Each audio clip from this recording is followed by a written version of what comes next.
ధనుష్ నాగార్జున ప్రధాన పాత్రలో తెరకెక్కిన సినిమా కుబేరా. ఇక టాలీవుడ్ సెన్సిబుల్ డైరెక్టర్ శేఖర్ కమ్ల ఈ సినిమాకైతే దర్శకత్వం వహించారు. రష్మిక మందన హీరోయిన్గా నటించిన ఈ సినిమాపై మొదటి నుంచి మంచి మంచి అంచనాలే ఉన్నాయి. ఆ అంచనాలను రీసెంట్గా రిలీజ్ అయిన ట్రైలర్ ఇంకాస్త అయితే పెంచింది.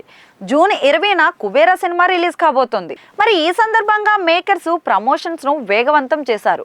ప్రమోషన్స్ లో భాగంగా నాగార్జున, శేఖర్ కమ్ల కలిసి ఒక ఇంటర్వ్యూలో పాల్గొని సినిమా గురించి, కుబేరాకు పనిచేసిన అనుభవం గురించి మాట్లాడారు.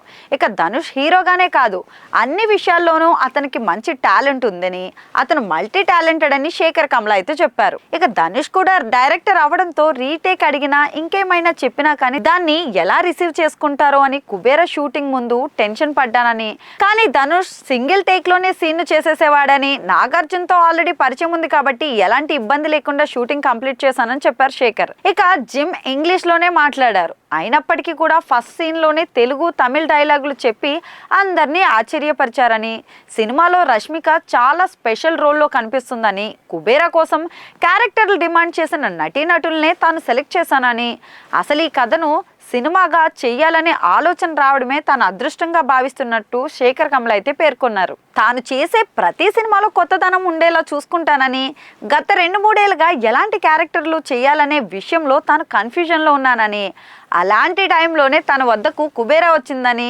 కథా పాత్ర నచ్చితే నిడివితో సంబంధం లేకుండా సినిమా చేస్తానని నాగార్జున చెప్పారు.